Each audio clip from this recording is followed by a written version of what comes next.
Yo, what's up, everybody? We are the Channel 135 podcast. This is the show we talk about our favorite things in life, movies, TV shows, and pop culture. My name is Cams, and I'm here with the Uso, Eric, straight out of Ryan Louis. What's up, bro? Hey, what's up, man? Good to be back talking about movies, but in this episode, we're talking about The Last of Us. Yo. Right? So we've been doing this for the last 7 episodes. We review every single episode of Last of Us. We just finished reviewing every single episode of Andor Season 2. Man. Also, Bob has been jumping on to help us with that too. Stacey can't make it tonight. He's got family business this week, so he'll be sure to jump on the pod next week when we review the finale of The Last of Us Season 2, which is pretty good. The Channel 135 is brought to you by the WesWes Network, brought to you by WesWesNet.com. Go check us out on our socials, the WesWes Network Facebook page, Instagram page. We're also on X, formerly known as Twitter. And check out the rest of our podcasts on our website, www.weswesnet.com, and also our YouTube channel, the WesWes Network YouTube channel. All right, man. How's your week been, man? What have you been watching this week? Man, I rewatched episode of Endor this morning. Which episode was it? It was the one where Cassian's trying to get Mon Mothma out of the Senate. Oh, yeah. After a speech? Yeah, I was rewatching the episode this morning. Did you watch the follow-up? The cartoon one, Rebels? Oh, yes. Even when Andor takes off by himself to Yavin 4, it leaves Mon Mothma to go by herself. Yeah, with the gold. It's actually those guys from Rebels pick her up there and take her. Yeah, that's right. Mm. Yeah, I did do their follow-up. I watched the episode. That was pretty cool. I was like, oh, shit. It all ties up together real nicely. Yeah, that was cool. Yeah. Man, you're on the Endor buzz because it's finished now. You need more. You need more Endor. Or was it? You need more Star Wars. You know, that level of TV programming, because they set a whole new bar. Fuck, man, that's mean. Yeah, man, I was kind of sad because that was my Wednesday night save to watch Endor. Now that's finished, there's nothing really to replace anything on the Wednesday night. So we got The Last of Us on Monday, but I'm also finished watching The Studio.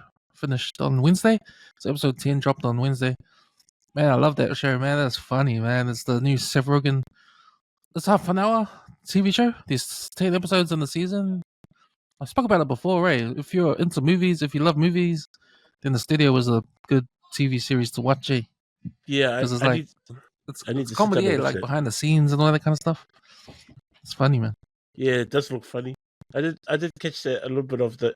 I think it was the first episode, but I haven't really locked into it yet. But yeah, I need to give that show a go. It does look crackle. Yeah, especially when it deals with certain things in Hollywood. Like it's a satire about executives that work behind the scenes in Hollywood. They work for a fictional movie studios called Continental Studios, and Seth Rogen, he plays the second in charge. He gets promoted to second in charge. So there's the owner of the studio, and then there's Seth Rogen, who has to produce all these different movies, and he's got a team behind them, and they try to get the movie together to get the director, try to get the actors, try to market the film. And it's just funny. Yeah, they touch, every episode touches on a different aspect of the job around Hollywood, and they just make fun of it, and it's just really hilarious and funny. And it's almost like they're making fun of what actually happens in real life. Yeah. So there's a touch of reality with some of these situations that they get themselves in, which is like hilarious, man. And you think, man, is it that stupid? And it might be in real life, but they just make fun of the whole thing. So it's a good show. That's what I was getting from the first episode. Like the actors look like they really enjoyed themselves, especially the guy that acted from Breaking Bad. His character, he looked like he was really immersed in it. So it does look like the type of show. Yeah, so hopefully there's another season to come out because it's finished now. So episode 10 dropped on Wednesday. Also watching, I think there's 2 more episodes of Your Friends and Neighbors, starring John Hamm. Okay. Yep. Man, I'm religiously watching that one now because it's good. It's it's currently on episode 7. Episode 7, it drops every Friday. So episode 8 starts tomorrow. I'll be keen to watch that. Yeah. But that's another good show, man. I love it. It's sort of like a Breaking Bad comedy version of Breaking Bad without being Breaking Bad, because it's about a rich dude who loses his job, loses his wife, loses his family, and he can't work for 2 years. So he's got no way to keep his lifestyle. Oh, shit. So he lives in a rich neighborhood, and he ends up robbing everyone in that neighborhood because he knows everybody. They knows where they're at and all that, and he ends up breaking into their homes and robbing them. Like, he will take one thing that's worth like close to $1 million, but these rich people, they got heaps of things, so it doesn't matter if he takes one, because no one will notice for ages. So he does that to maintain his current lifestyle. But I think he gets a high out of it, so he's doing it for fun. Yeah. And he's got his accountant who tries to give him another opportunity to start again for jobs, but he won't take these jobs. And his excuse is, "Oh, this job is beneath me. I don't want to do that stupid job." Like, look where I came from. You expect me to work in that dumb job? And his friend is like saying, "Yeah, but you got to start again, man. That's what happens when you start again. Start from the bottom. Yeah, that's a job, man. You got to take it." But he doesn't want to take it because he's into stealing all that stuff. It's a comedy, man. It's funny, man. It's funny. So that's Your Neighbors and Friends. That's a show I'm watching right now. If you're into like drama and like a romantic comedy sort of thing, but with a lot of drama, yeah, Your Neighbors and Friends on Apple Plus is pretty good. Yeah, I forgot to mention. I did watch something in the weekend. The Liver King documentary. Far out. Oh, that was a bit. What's that dude about? I saw a poster. He's like a caveman dude. Yeah, he claims to be a person that just eats like basic foods. So like raw meats and stuff, the liver, that kind of stuff. He does all this weird stuff. It's kind of strange, but it's yeah, it was interesting because I used to see him on YouTube a lot, and then next minute he wasn't there. He kind of like disappeared from the scene. So I wanted to see what kind of happened, and he was that guy was a mess of fraud. It was like, eats. He was saying that he claimed to say, because the physique that he got, he was saying that he didn't have any kind of steroids or whatever, but he was taking steroids. Yeah, that was basically it. But it's just like him and his wife. They're like, okay, we done it, but who cares? We got all that money. It was like, we got all that money now. We can just be normal people, kind of. I was like, what? That's what it felt like after watching that. I was like, holy shit. These bastards. Okay, we're here to talk about The Last of Us episode 6. Yeah. Season 2. And it's based on Last of Us Part 2, the game. And apparently it's half of the game, because season 3 would be the second half of the game. Right? And I saw that it's a 4-season series. So what?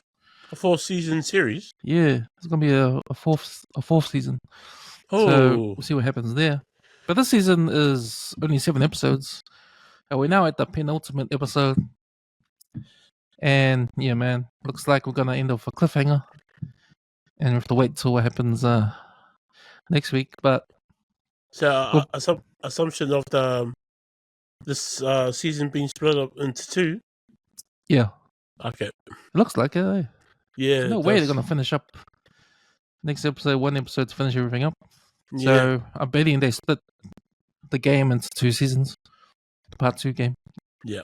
But before we get into the spoilers, bro, your first thoughts? It explained a lot of things this episode, especially with the doctor. With the doctor, Ellie's hate towards Joel.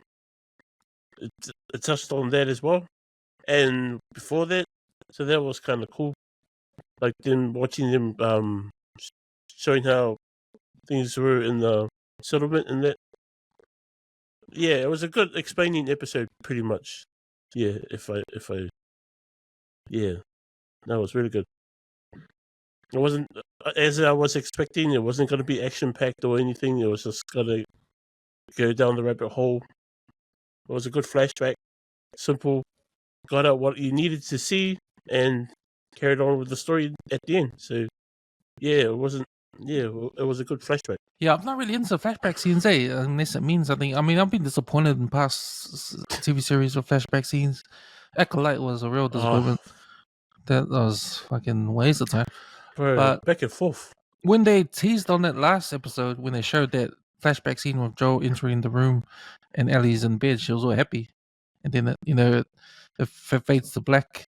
That was a big sign. Okay, next episode is a penultimate one. We know this is going to be a big flashback episode.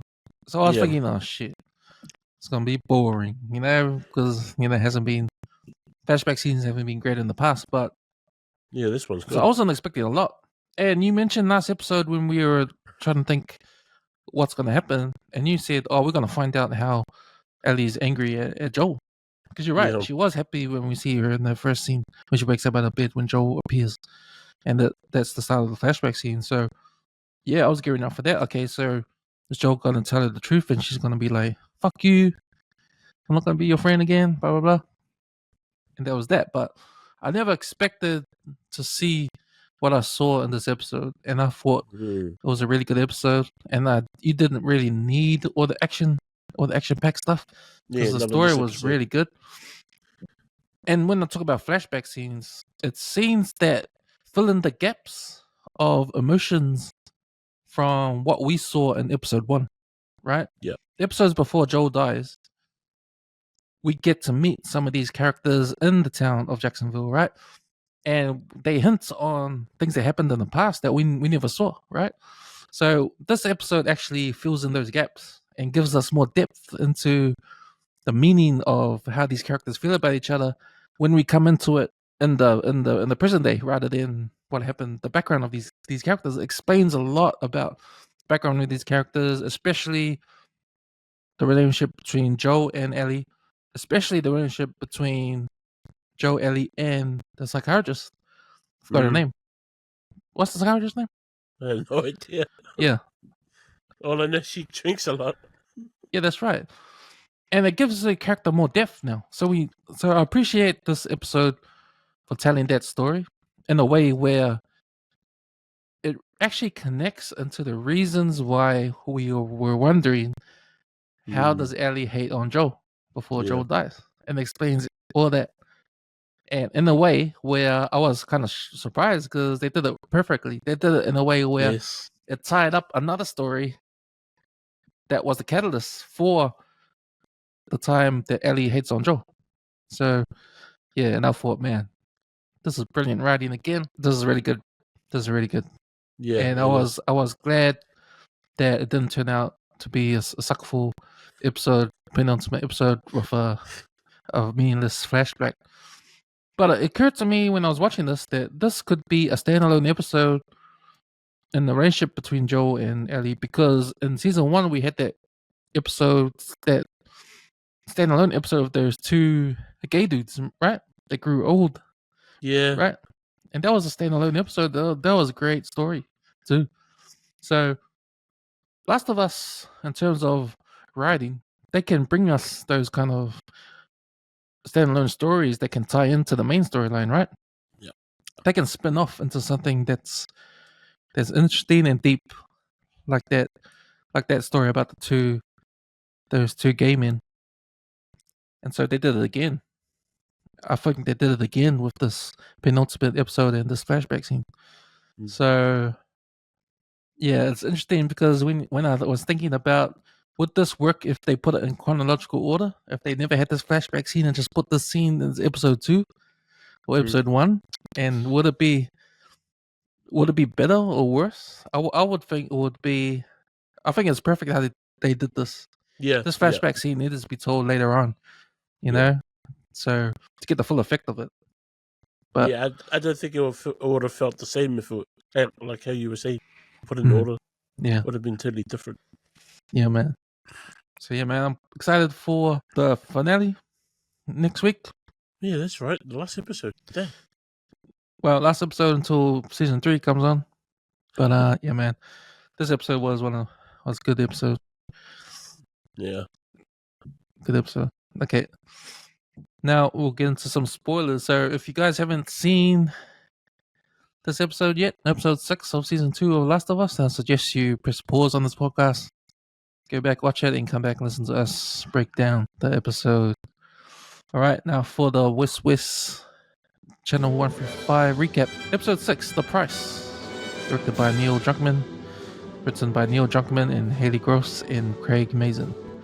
A series of flashbacks detail interactions between Joel and Ellie on her birthday. For her 15th birthday, he gifts her a homemade guitar. On her 16th birthday, he takes her to an abandoned museum where she becomes enamored with its space exploration exhibits. On her 17th birthday, he angrily interrupts a moment of intimacy between Ellie and another girl, causing tension. On her 19th birthday, he takes her out on her first patrol. They encounter Gail's husband, Eugene, who has been bitten. Joel promises Ellie that he will lead Eugene back to Jacksonville to say goodbye to Gail, but Joel instead leads Eugene away and executes him. Joel lies to Gail that Eugene chose to kill himself rather than endanger her. Ellie, now realizing he lied about the Fireflies, reveals the truth to Gail. 9 months later, after the New Year's Eve dance, Ellie confronts Joel about his actions at the hospital. He tearfully confesses to everything but admits he has no regrets about his decision. She says she does not think she can forgive him, but would like to try. In the present day, Ellie returns to the theater. And that was your Channel 135 recap. Yo, shit. Now, I just want to explain that we had to eventually get to the point where Ellie will know what Joel did back at the hospital, right? In season 1 finale. We had to know that. The question was, how do we get there? Right? How do we get there? It was brilliant because the story uses the story of Gail and her husband Eugene that they do mention. Gail mentions Eugene, and we know that Joel was the one that killed Eugene because she explained it in episode 1 when he came to see Gail for some advice and gives her the bag of weed. So we were left thinking, okay, what happened there, right? This is a few months ago, so they're in talking terms. It's in the past. She probably realized it had to happen. He got bit, but it was just the fact that he wanted to go see his wife, right? So I'm thinking this, and that's why I said this narrative, this storyline, is the catalyst for Ellie to figure out on her own that this Firefly thing, man, this doesn't sit right with me. Because it's funny, because all through her birthdays, she was slowly picking up the Firefly thing. Like, it was coming to her, like, every single time, right? Like, something's off. She doesn't know what it is, but something's really off. She's got questions in her mind. Yep. The birthday when she goes to the museum, as they're walking back, and she sees a group of fireflies by the trees, right? She's thinking, that's right, fireflies. She's going back to that question she's always had. Like, as she's growing older, these questions get stronger and stronger. There's something funny about this firefly. I don't get it. So we left. So we survived. Yeah. She starts formulating questions in that's right. Yeah, I saw that. That was kind of neat how they did that. So how'd you find how the storyline was put together? Because I was really impressed by that, how it all tied in. How it all tied in towards Ellie knowing about the fireflies, the real story about it. Yeah, no, it was really good. Like the characters each other, they didn't have to say much. Most of it was just their facial features. Like she knew straight away from his face. He was doing the same poker face that he did when he told her about the fireflies. He did the same face with when he was gonna say, "Nah, I won't kill him." I was like, bro, this guy. I knew he was gonna do it, but I was like, man, he just doesn't want to risk anything, eh? Yeah, well, that's, if you think about where he comes from, like, that's the rules of the town, right? Yeah. So in his mind, he's doing the right thing, right? That's the rules. He's a soldier. Remember? Yeah. Soldiers stick to the rules. Whatever the rules are, you gotta do it. And he's doing the right thing. He did the right thing. That scene when he tells Gail lies and just makes Ellie angry. because Ellie's thinking about herself too. She's thinking about, wait, you're telling me the same lie as I remember. You're telling me about the fireflies. Yeah. But see, when Ellie actually tells the truth in that moment, she's selfish too, Yeah. because that truth will hurt, right? She doesn't care about the feelings of Gail when she tells the truth, right? Gail could have just left thinking it had to be done. That's the way it was. My husband got bit and he had to die. Yeah. You know, you leave the part out of, oh, we were going to bring him home to say one last goodbye. You know, and what's the difference, right? What's the difference? Ellie didn't have to say that, right? Because that's how young she is. She does. She just feel. She just thinks about the way Joel is towards her, the lies Yeah. that Joel did, right? So it's got nothing to do with Gail. It's just about her and how she feels about Joel lying to her, right? Mm. So yeah, I thought Yeah, that life was really interesting. Yeah. Mm. That's crazy. There's a lot of things I think about in this episode when it comes to the themes. So remember the very first scene is a flashback when Tommy and Joel are young kids, Yes. and Tony Dalton, that he shows up as the dad. I love that actor, man. He was good Yeah, on he's Better cool. Call Saul as Lalo. He's the best bad guy. He's the best Mexican cartel bad guy on Better Call Saul. But he shows up. But that whole scene, we can now understand why Joel's like this. Joel's like the way he is. Yeah. Because, you know, when the dad was talking about how, you know, my dad used to beat me up and, you know, I'm beating up, smacking, I'm beating you guys up, right? For disciplinary reasons, right? And this is the idea of why kids get beaten up by their parents, to protect them, right? To protect them. They use violence to scare you, to protect them. That's the end. That's the end, right? That's the end of the day, is to protect you, right? Yeah. But it's the use of violence. And we see that every generation brings that down on another level, brings it down until there's no violence anymore. It's you're grounded or take a time out and in the corner, you know? Yeah, the naughty corner. Yeah, the naughty corner. That's today's world, right? So, you know, he explains that because Tommy did the drug deal and Joe covered it up for him. He beat up the guys that did the drug deal, and that's what he's getting in trouble for. And Yeah. Joe's dad is saying that, you know, he is beating them up when they get in trouble, and Joe's protecting Tommy from his dad. So when his dad tells Joe about my dad beat me up, you know, to teach me a lesson, he's doing it, but he loves me to protect me. He uses violence to protect me. So when I grow up to have my own kids, I'm gonna do the same, but I'm gonna be a little less. You know, Yeah. I'm gonna be a little bit better at it. Yeah. So Yeah. when you tell and when that time that Joe says, "Wait, you're telling me so you know how it feels?" No, I'm telling you because that's the way it is, right? So you know why? It's Yeah. it's it's it's protection, Yeah. right?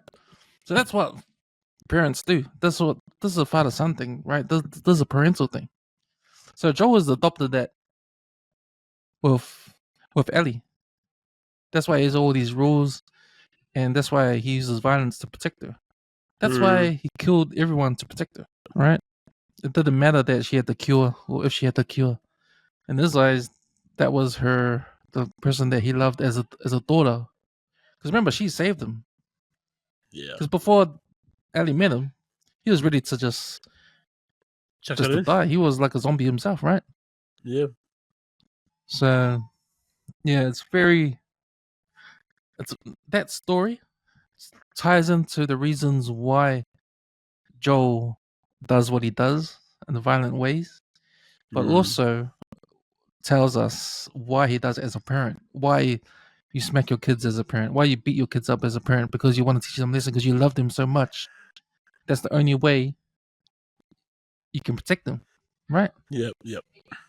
Yeah, you're the only one. It's like that old saying, like, I made you, I can take you out of this. I put you in this world, I can take you out of this world. You know? Yeah. And they had that line too, like when you have your own kids, make sure you do better than I did. Yeah, Kind yeah. of, yeah. They kind of saying that they had, and then he adapted that saying to Ellie as well.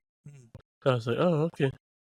So, when we talk about that last scene when they talk to each other, when Ellie and Joel talk to each other, and Joel confesses, like Ellie tells her, "Well, you tell me the truth right now," and he nods his head, "Yes, yes." There was no other people with cures. No, no, you're the only one. No, there was no other immune people. No, you're the only one. See, as a kid, you didn't ever understand what it's like to have a kid. Yeah. Joel's acting. What Joel did to save Ellie, that what any other parent would do, right? For their kid. How to protect their kid. Except for that lady last week, which was interesting. When Which one?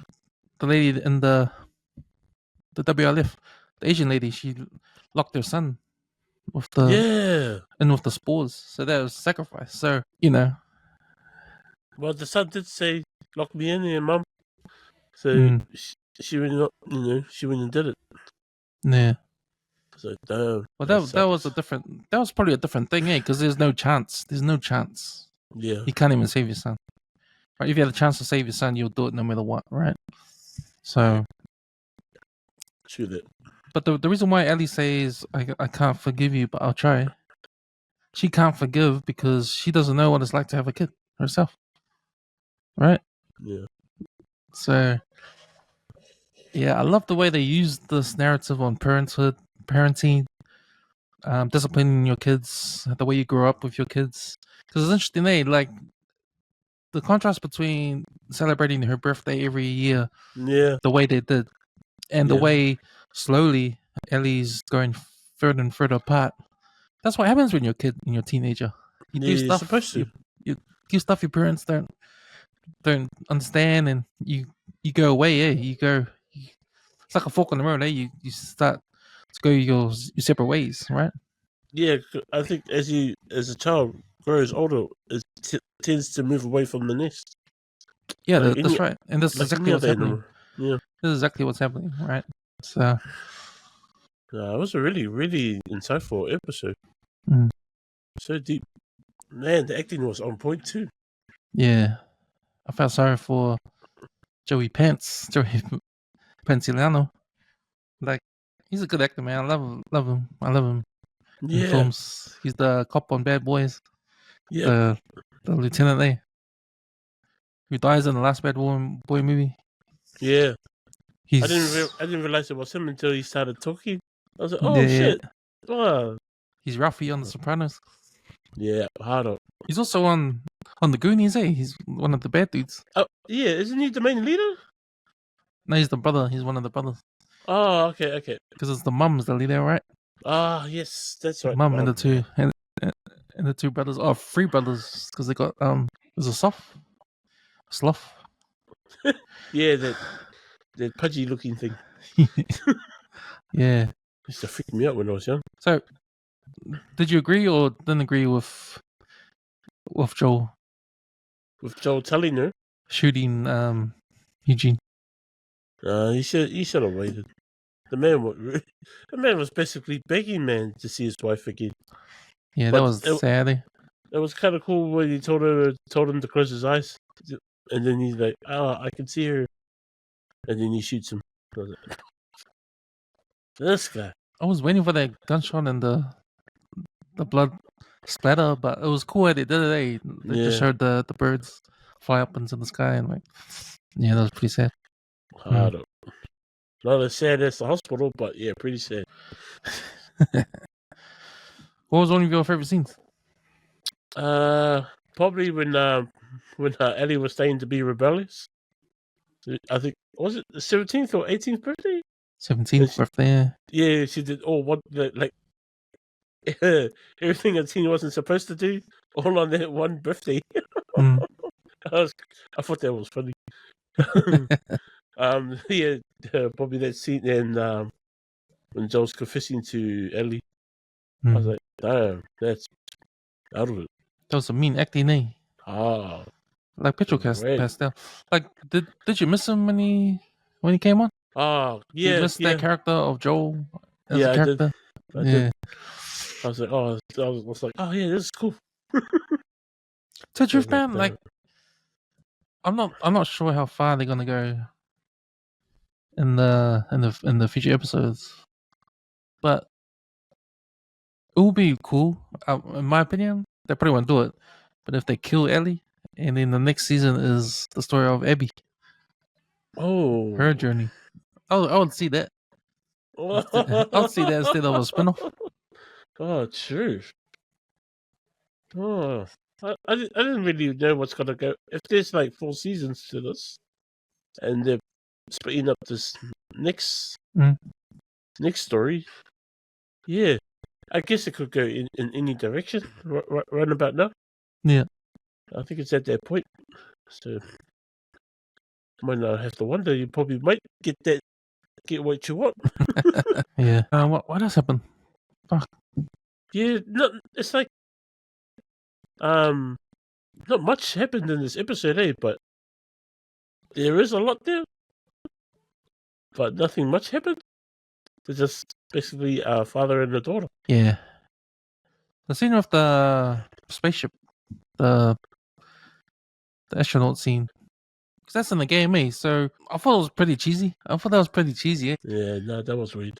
But I guess it shows the growth of Ellie, eh? Like she's the little kid stuff, and then next minute she gets kissy with another girl and doing marijuana.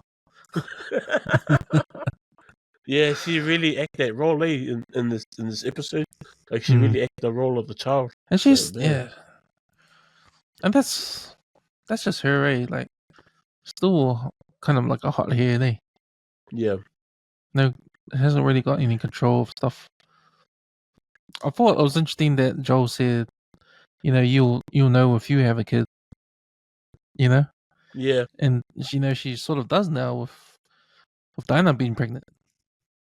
Yeah. So, but the baby isn't born yet, obviously, so I don't know how she's gonna react to that. Yeah, that'll be busy. Being Jesse's baby and all. Yeah. So, remember last episode, the one previous, when she kills Nora, or she's beating up on Nora, she probably killed her. And she did anyway because of the spores. But Nora tells her, what Joel did, and she doesn't care, right? So she just accepts that what happened. She doesn't care, and now she's after Abby. So all full guns blazing on Abby. Yeah. So I wonder if we'll get that showdown next episode.